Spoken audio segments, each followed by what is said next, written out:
하나님 말씀은 골로새서 2장 8절에서 10절까지의 말씀입니다. 골로새서 2장 8절에서 10절까지 말씀 한 목소리로 봉독합니다. 누가 철학과 헛된 속임수로 너희를 사로잡을까 주의하라. 이것은 사람의 전통과 세상의 초등학문을 따름이요 그리스도를 따름이 아니니라. 그 안에는 신성의 모든 충만이 육체로 거하시고 너희도 그 안에서 충만하여졌으니 그는 모든 통치자와 권세의 머리시라. 아멘. 함께 읽은 말씀 가지고 예수님 한 분이면 충분합니다 라는 제목으로 함께 은혜 나눕니다. 한번 고백해 볼까요? 예수님 한 분이면 충분합니다. 예, 다시 한번 해야 되지 않겠어요? 오른손 가슴에 얹고 정말 우리 믿음의 고백이 되길 원하면서 예수님 한 분이면 충분합니다. 예수님 한 분이면 충분합니다. 아멘이시죠? 아직은 아멘이 안 나오고 돈도 필요한데 건강도 필요한데 또 자녀들 잘 되는 성공, 사업 여러 가지가 아마도 필요하지 않을까 생각해 보면서 예수님 한 분이면 충분합니다라는 이 고백이 내 마음속에 확신이 없는 분이 있을지라도요 자꾸 하다 보면 됩니다. 그리고 그 고백이 내 삶과 내 인생을 바꾸어가고 그 삶에 예수님 한 분으로 충분한 삶을 살아가게 될 줄로 믿습니다. 교회에서나 이렇게 예수님 한 분이면 충분합니다라고 말하지 다른 데서 이야기하면 돌맞죠. 어떻게 예수님 한 분이면 충분하냐고 너무나 많은 것들 또 그런 삶을 살아가면서 어쩌면 우리 교회 안에서도 예수님 한 분이면 충분합니다라고 말하는 것이 그래 쉽게 고백만은 되지 않을 수도 있을 겁니다. 예수님도 있어야 되고 그렇죠? 돈도 있어야 되고 건강도 있어야 되고 라는 것이 우리의 마음일 수도 있습니다. 그러나 예수님 한 분이면 충분합니다라는 이 고백 안에 그 나머지 모든 것들이 누구로부터? 예수님으로부터 다 이루어지기에 그 삶을 발견하고 깨닫고 그 고백이 저 권사, 저 장로, 저 목사님의 고백만이 아니라 나의 고백이 되길 원한다라는 우리의 고백이 되어지기를 축복합니다. 그래서 오늘 성경에 나오는 교회가 골로새 교회이지요. 그 골로새 교회 안에도 예수님이면 충분합니다라는 신앙으로 살아갔던 그들에게 여러 가지 일들이 생겨나기도 하고 또 세상의 많은 흐름과 많은 것들이 접하게 되어지면서 예수님 한 분이면 충분한 것이 아니라 또 다른 무언가가 필요하다는 그러한 분위기, 그러한 흐름이 골로새 교회 안에 가득했던 모습을 보게 됩니다. 골로새 교회는 사도 바울의 3차 전도 여행 속에 에베소에서 3년 동안 목회하죠. 그때 복음을 듣고 회심했던 에바브라라는 사람이 그 지역의 골로새에 가서 교회를 세웁니다. 그것이 골로새 교회이고 바울은 한 번도 가보지 못했지만 그 골로새 교회에서 사역했던 에바브라가 로마에서 바울이 감옥에 갇혀있다는 이야기를 듣고 로마를 방문합니다. 그러면서 내가 세운 그 교회에 이러이러한 사항이 있고 이러이러한 어려움이 있습니다 라는 사항을 설명해 주면서 사도 바울이 그 골로새 교회 성도들을 향해 보내는 말씀이 바로 골로새서 이 편지라는 사실이에요. 그 안에 가장 중심된 구절이 뭐냐? 예수님 한 분이면 충분합니다 라는 이 고백이 오늘 바울의 고백만이 아니라 저와 여러분의 고백이 되어지기를 축복합니다. 예수님 한 분이면 충분합니다 라는 이 고백이 되어지기 위해서는요 예수님으로 충만해야 된다는 거예요. 그렇죠? 예수님으로 충만하지 않는데 예수님 한 분이면 충분합니다라는 말을 자꾸 강요하면 불편한 거죠. 왜 자꾸 강요해? 나는 아직 모르겠는데 라는 생각을 하고 있는 분은 어떤 상황이에요? 예수님이 내 안에 충만하지 않기 때문에. 그러나 예수님이 내 안에 충만한 성령으로 충만한 걸 경험하게 되어지면 삶의 자리에서 예수님 한 분이면 충분합니다 라는 고백이 저절로 나오게 되고 그 삶으로 마음껏 만족과 또 풍성한 하나님의 은혜를 누리게 될 줄로 믿습니다. 이런 골로새 교회 안에 어떤 일들이 다가왔느냐? 골로새서 2장 8절에 보면 그 교회의 상황을 이렇게 설명하고 있죠. 함께 읽어봅니다.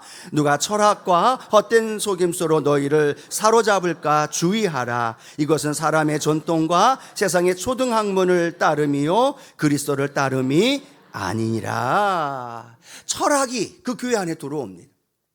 헛된 속임수가 들어옵니다. 아니야, 예수님은 한 분으로 어떻게 가능해? 율법을 지켜야지. 할례를 지켜야 되고 먹는 음식에 대하여 절제해야 되고 절기를 지켜야 돼라고 말하는 유대 율법주의자들이 골로새 교회 안에도 많은 영향력을 미치고 있다는 것. 그것만이 아니죠. 헬라 지역에 살다 보니까 헬라인들이 갖고 있었던 사상, 신비주의. 야, 신비적인 체험을 해야지. 그리고 하나님과 우리가 직접 어떻게 연결하냐? 그 중간에 천사가 있어야 돼. 그래서 그 천사를 숭배해야만 우리가 하나님 안에서 살아갈 수 있어 라고 말하며 천사 숭배 사상이 일어나기 시작합니다. 어떤 사람은 얘기합니다. 야, 예수님 믿는데 어떻게 그렇게 편안하게 신앙생활하니? 금욕적인 삶을 살아야지. 이런 여러 가지 사상들이 교회 안에 들어오면서 믹스가 돼버린 거예요. 혼합적이 돼버리면서 복음 안에서 예수님 한 분이면 충분합니다라고 말하는 게 아니라 이 혼합주의적인 사상과 거짓 설학과 속임수들이 성도들의 마음을 그냥 막 미혹하면서 복음에서 떠나도록 만든 상황. 그 상황 속에서 오늘 사도 바울이 선포하는 거죠. 아닙니다. 예수님 한 분이면 충분합니다. 천사가 필요 없습니다. 금욕하면서 때로는 신비적인 체험을 하면서 그걸 해야 구원받는 것이 아니라, 그걸 해야 그리스도인으로 살아가는 것이 아니라 예수님 한 분이면 충분합니다. 그걸 복음 안에서 선포하고 있다는 사실이에요. 여러분, 오늘도 우리가 교회 안에서 신앙생활하는 우리의 모습은 안 그런가요? 예수님 한 분이면 충분합니다 라고 말하지만 한쪽 구석에서는 계속 물질이 필요한 상황, 건강이 필요한 상황, 인간적인 판단과 인간적인 세계관을 가지고 때로는 세속주의적인 세계관을 가지고 들어와서 우리의 마음을 자꾸만 도둑질해가는 일들이 참 많다는 사실이죠. 예수님을 믿지만 누구 중심으로 믿느냐? 내 중심으로 믿어요. 내 중심으로 신앙생활해요. 아무도 못 말려요. 내가 하고 싶은 대로 신앙생활하고 내가 하고 싶은 대로 공동체의 삶을 살아가고 있는 모습, 아니요, 이건 성경적이지가 않다는. 근데 세속주의가 들어오고 자기 중심적인 사상이 들어오면서 자기를 부인하고 자기 십자가를 지라 말하지만 자기를 부인하지는 않고 내 중심의 신앙의 삶으로 살아가고 있는 안타까운 모습들이 너무나 많다라는 거죠. 교회의 성도 안에서 신앙생활하면서도 성공과 소비를 신처럼 즐기는 물질주의가 만연합니다. 뭐면 돼요? 돈이면 다 돼. 교회에서는 열심히 기도합니다. 말씀을 듣고 아멘 합니다. 그런데 삶의 자리에서는 돈이면 다 돼 라는 의식이 우리의 마음속에, 우리의 삶 속에 연결되어져 있어요. 돈이면 다 돼 라고 말하니까 돈을 벌기 위해서 하나님을 멀리하는 일, 주일 성수를 거부하는 일, 때로는 돈을 얻기 위해서 하나님에 대한 영적인 신앙에 대한 소중함을 잃어버리는 일들이 너무나 많이 우리 삶에도 펼쳐지고 있는 모습을 발견하게 되어집니다. 상대주의가 되어져 버리고 혼합적이 되어져 버려요.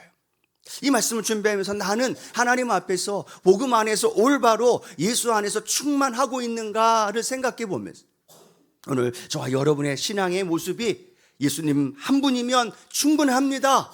그리고 그 예수님이 내 안에 충만하게 되어지는 그런 믿음이 회복되는 오늘 이 예배가 되어지기를 축복합니다. 이 예배는 어떤 예배 되어져야 하느냐? 예수님 한 분으로 내 안에, 내 심령 안에 가득 채우는 시간이 이 예배의 시간이에요. 이 예배가 하나님께 예배를 드리면서도 은근히 내 한쪽 구석에서는 내 기도, 내 원하는 것, 내가 목표하는 탐욕적인 것들이 해결되어지는 시간이 아니라 예수님이 충만케 되어짐으로 그 충만함으로 자연스럽게 우리 인생에 하나님의 은혜가 흘러 들어오고 그 가운데 하나님의 응답과 축복이 영혼이 잘 되고 범사가 잘 되고 강건한 은혜 안에 일어나게 될 줄로 믿습니다. 그래서 바울은 골로새 교회 성도들에게 신비주의, 금욕주의, 율법주의 이건 잘못된 겁니다라고 하나하나 다 변명하면서 가르쳐주지 않아요. 그런데 바울은 무엇을 선택하느냐? 그들에게 예수 그리스도가 어떤 분인가를 다시 한번 깨닫게 해준다는, 예수로 충만하다는 의미, 예수님 한 분이면 충분할 수 있는 이유, 그건 예수님이 어떤 분이라는 걸 알게 되면 된다는 거예요. 왜 세속주의에 빠질까요? 왜 물질주의에, 왜 황금만능주의 속에서 왜 내 중심의 신앙으로 빠지느냐? 예수님이 어떤 분인지를 잘 모른다는 거예요. 교회는 수십 년 다니고 재직이 됐는데도 예수님이 어떤 분인지를 내가 모르니까, 예수님이 어떤 삶으로 내게 오셔서 내 인생의 주인으로 그 일을 행하시는지 내가 모르니까 계속 세상에서의 결핍을 채우려고 안간힘을 쓰고 바둥바둥 대면서 그 많은 갈증과 목마름을 해결하려고 하고 있다는 사실. 그래서 오늘 바울은 말합니다. 아니요, 예수 그리스도를 다시 한번 우리에게 깨닫게 해주면서 그 예수로 내 안에 충만케 하면 됩니다. 그 예수님이 어떤 분인지 아십니까? 그분은 이런 분입니다. 골로새서 1장 15절 16절 같이 한번 읽어봅니다. 그는 보이지 아니하는 하나님의 형상이시요 모든 피조물보다 먼저 나신 이시니 만물이 그에게서 창조되되 하늘과 땅에서 보이는 것들과 보이지 않는 것들과 혹은 왕권들이나 주권들이나 통치자들이나 권세들이나 만물이 다 그로 말미암고 그를 위하여 창조되었고. 아멘. 이 말씀을 읽고 한 번 더 물어봅니다. 예수님이면 충분합니까? 아까보다 조금 더 아멘이 커지긴 했는데 아직까지도 내가 믿고 있는 예수님이 어떤 분인지 몰라요. 그 예수님의 그 존귀한 그 가치와 그 능력과 그 놀라운 은혜를 모르니까 계속해서 우리는 세상의 다른 것들, 거짓 철학과 속임수에 빠져들어간다는 거예요. 교회는 오면서 예배는 드리면서도 그분으로 충만함이 아니라 내가 원하는 또 다른 무언 결핍된 것들을 추구하고 있다는 거예요. 다시 한번 읽어봐요. 너무너무 중요합니다. 골로새서 1장 2장 예수님이 어떤 분인가에 대해서 우리에게 너무나 잘 표현되어 있는 말씀, 그 가장 중요한 핵심 구절이 15절 16절이에요. 우리 한 번 더 읽어보면서 내가 믿고 있는 예수님이 어떤 분이신가 한 번 더 생각해 봅니다. 같이 한번 읽어봅니다. 그는 보이지 아니하는 하나님의 형상이시요 모든 피조물보다 먼저 나신 이시니 만물이 그에게서 창조되되 하늘과 땅에서 보이는 것들과 보이지 않는 것들과 혹은 왕권들이나 주권들이나 통치자들이나 권세들이나 만물이 다 그로 말미암고 그를 위하여 창조되었고. 한 번 더 물어봐야죠. 예수님 한 분이면 충분합니까? 아멘이에요. 그 안에 모든 걸 담아져 있어요. 골로새서 2장 3절은 또 하나 우리에게 예수님에 대해서 정확하고도 분명하게 이렇게 말씀합니다. 함께 합니다. 그 안에는 지혜와 지식의 모든 보화가 감추어져 있느니라. 예수 안에 지혜와 지식의 모든 보화가 감추어져 있다는 거예요. 그러면 예수님 한 분이면 충분하다는 거죠. 그리고 그 예수님이 오셔서 어떤 일을 하셨습니까? 십자가를 통해서 저와 여러분의 죄를 사하여 주시고 우리 안에 다가오는 모든 가난과 저주와 또 질병과 모든 고통의 것들을 예수님이 십자가에서 승리하셨다는 살름성가대의 찬양. 이 찬양 드리면서 너무나 큰 은혜가, 하나님 맞아요. 저 찬양처럼 예수 안에서 우리가 승리했습니다. 십자가로 이기셨습니다. 누구를 위해서 이긴 이김이에요? 예수로 충분하다라는 고백되어지는 그 믿음의 성도들의 삶의 자리에 그 예수님이 우리의 삶을 충만하도록 채워주신다는 것. 오늘 여러분, 세상의 거짓된 속임수에 넘어가지 말자는 이야기. 세상의 달콤한 유혹, 아니야 예수님 믿어, 그럼에도 돈도 필요하잖아. 예수님 믿어, 그럼에도 또 다른 무언가도 필요하잖아 라고 말하는 혼합주의적인 신앙에서 벗어나. 아니요, 예수님 한 분이면 충분합니다. 예수님으로부터 물질도, 예수님으로부터 행복도, 예수님으로부터 건강도. 아멘이신가요?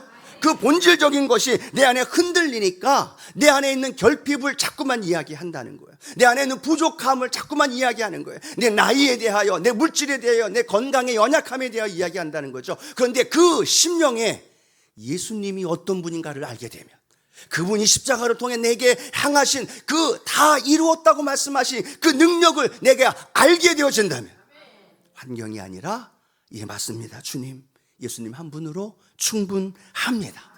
우리가 조금 전에 찬양했어요. 무명이어도 공허하지 않고 가난하여도 부족하지 않고, 고난 중에도 견딜 수 있고, 실패하여도 일어설 수 있고, 몸이 약해도 낙심하지 않고, 화려한 세상 부럽지 않은 건 예수로 충만한 거예요.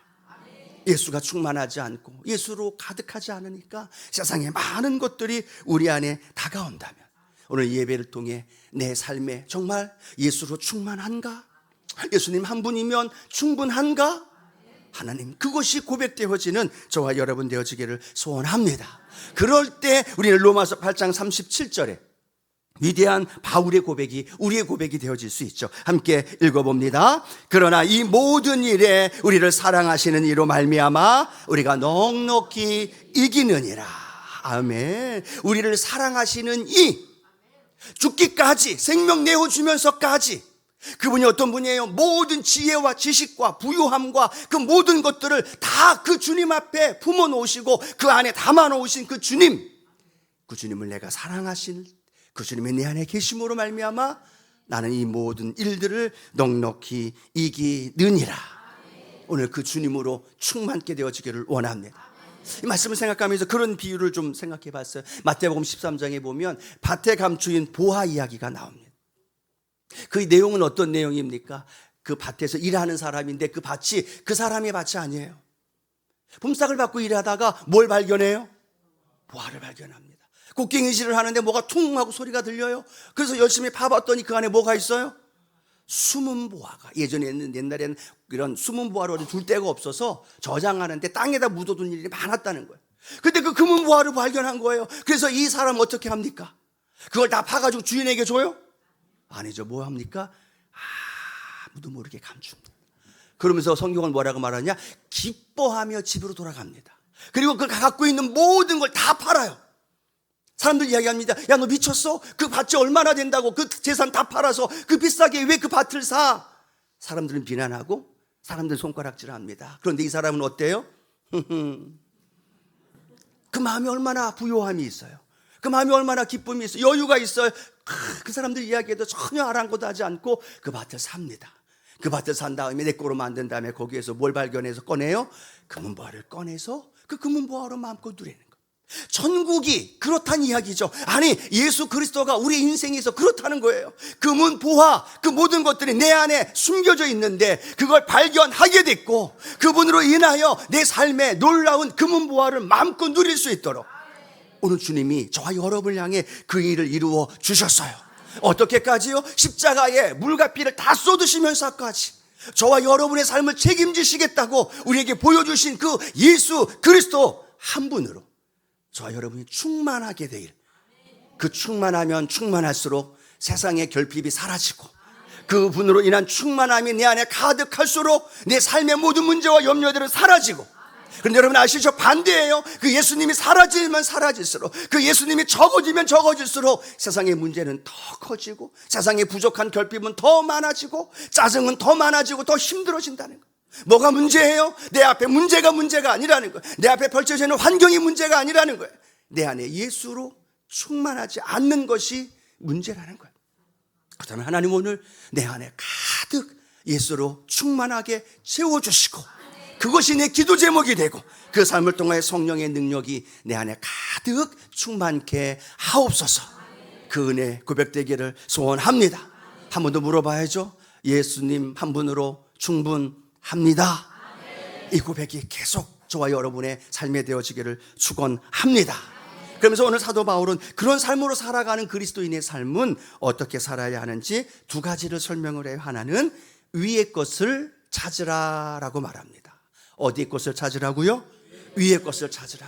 여러분, 위의 것은 보이지 않아요. 그런데 땅의 것은 너무 잘 보여요. 위의 것은 잘 잡히지 않아요. 추상적이에요. 근데 땅의 것은 너무나 손에 잘 잡히고 너무나 눈에 잘 띕니다. 그래서 우리의 눈은 자꾸만 땅의 것을 바라봐요. 우리의 시민권은 어디에 있는데? 한 번 더 물어볼까요? 우리의 시민권은 어디에 있어요? 하늘나라의 시민권이에요.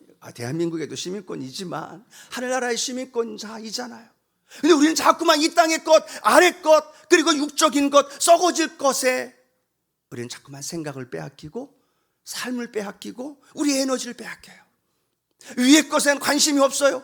신앙이 깊어질수록 위의 것이 더 필요하고 위의 것이 더 내 삶에 채워져야 하고 위의 것으로 충만해야 되는데, 왜요? 위의 것을 찾으라라고 말씀하신 뒤에 거기는 그리스도께서 하나님 우편에 앉아 계신다는 거예요.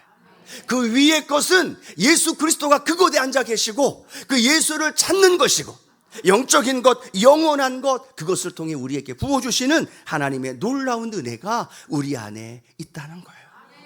오늘 여러분 위의 것 찾으시고 계시나요? 아니면 땅의 것 찾아 살아가고 있나요? 아무리 땅의 것 찾아 헤매고 또 찾아서 채우려고 해도요, 우리 인생은 그 땅의 것으로 만족할 수 없어요. 근데 놀라운 건 위의 것을 발견하고 위의 것을 내 안에 채우면 땅의 것이 저절로 채워지기 시작하고, 위의 것이 채워지지 않아도 그것 때문에 화나거나 열받아 하지 않고 도리어 위의 것으로 인하여 풍성한 은혜를 누릴 수 있다는 거예요. 오늘 여러분의 시간, 여러분의 물질, 여러분의 삶을 무엇을 위해 추구하며 생각하며 살아가고 계시나요? 그러면서 오늘 아침에 기도하면서 그런 생각을 좀 해봤습니다. 여러분 한 달 살이라고 혹시 들어보셨나요? 전주도에 가셔서 한 달 사신 분, 해외에 가서 한 달 사는 분, 삶이 힘들어서 한 달 동안 아무 생각 안 하고 살아간다. 한 달 살이 갑자기 생각이 좀 들더라고요. 근데 여러분 한 달 살이 가신 분이 그 집이 너무 좋다고 그 집에 가구를 새로 들여서 몇백만 원짜리 가구를 들이고 차 한 잔 마시는데 그냥 아주 귀하고 비싼 그런 것들을, 도구들을, 그릇들을 사고 그 건물에 돈을 들이고 할 사람이 있어요, 없어요? 없어요. 왜요? 한 달 뒤에면 원래되는 대로 가야죠. 여러분 몇 년 뒤에 고향으로 가실까요? 싫으시죠? 그런데 5년 뒤에, 10년 뒤에, 15년 뒤에, 20년 뒤에 우리 영원히 살아야 할, 근데 우리는 한 달 살이 살아가는 그 건물에, 그 삶에, 그 소파에, 그 가구에, 거기에 투자하면서 거기에 에너지를 쓰면서 살아가고 있는 우리의 모습이 아닐까. 영원한 본향, 영원한 하나님의 나라, 영적인 것에 우리가 관심을 갖고 거기에 투자하고 거기에 우리의 삶을 드릴 때 하나님은 그곳을 통해 우리에게 더 큰 풍성한 은혜로 우리를 채워주실 줄로 믿습니다. 그래서 하나님, 주님 예수님 뭐라고 말씀하십니까? 마태복음 6장에 너희 보물을 어디에 쌓아두라? 땅에 쌓아두라?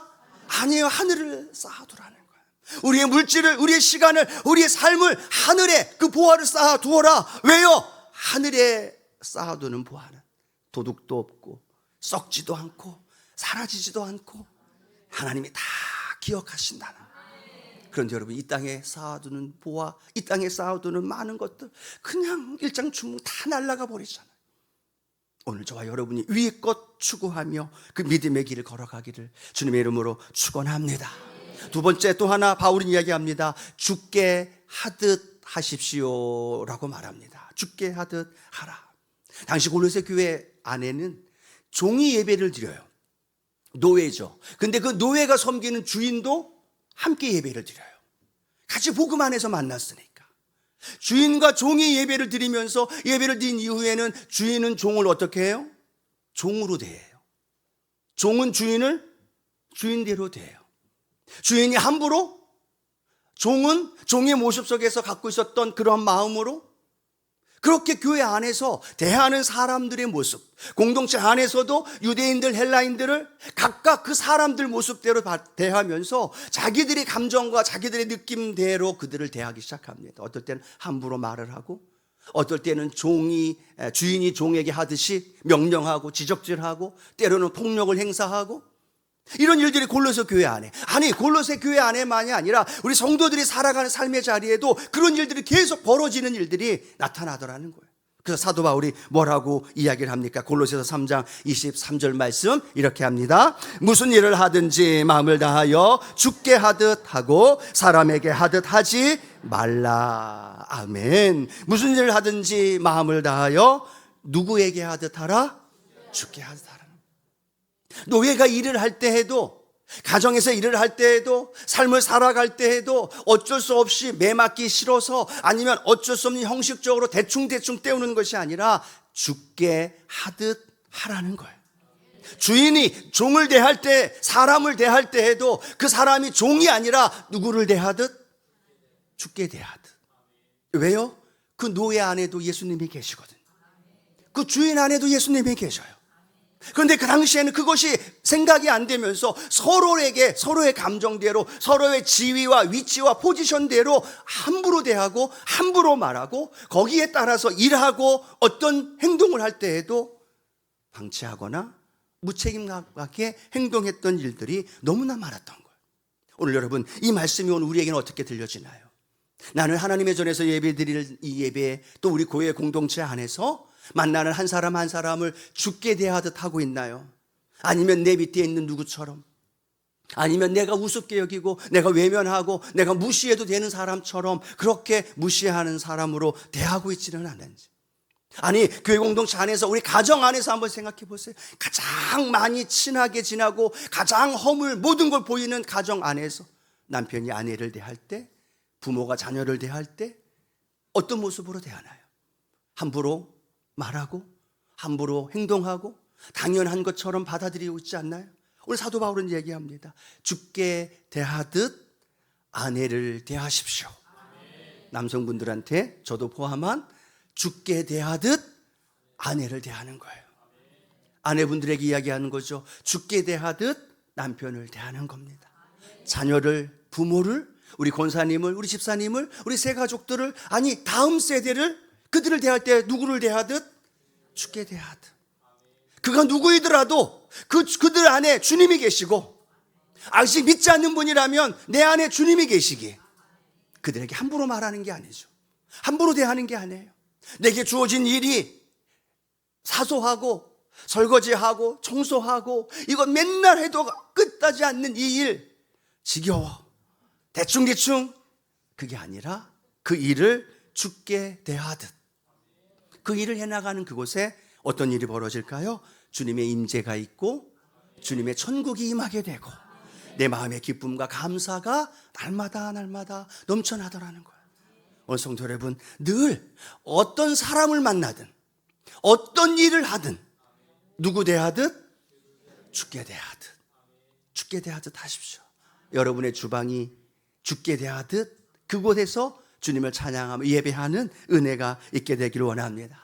17세기 카르멜 수도원에 로렌스 형제라는 형제가 있습니다. 평신도 수사로서 수도원의 주방에서 일하는 사람이에요.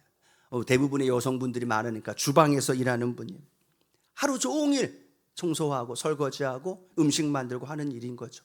많은 사람들이 그를 향해 손가락질합니다. 아니, 저 사람은 수도사로 왔으면 깊은 영성 가지고 기도에 몰입해야지 기껏 하는 게 주방에서 음식 만들어. 어떤 사람 얘기합니다. 하나님의 말씀을 연구하고 신학을 연구하고 해야 되는데 저 사람은 그런 시간도 없고 그냥 하루 종일 음식 만들고 청소만 하네. 안타깝다. 왜 왔지? 비난하면서 많은 사람들이 조소합니다.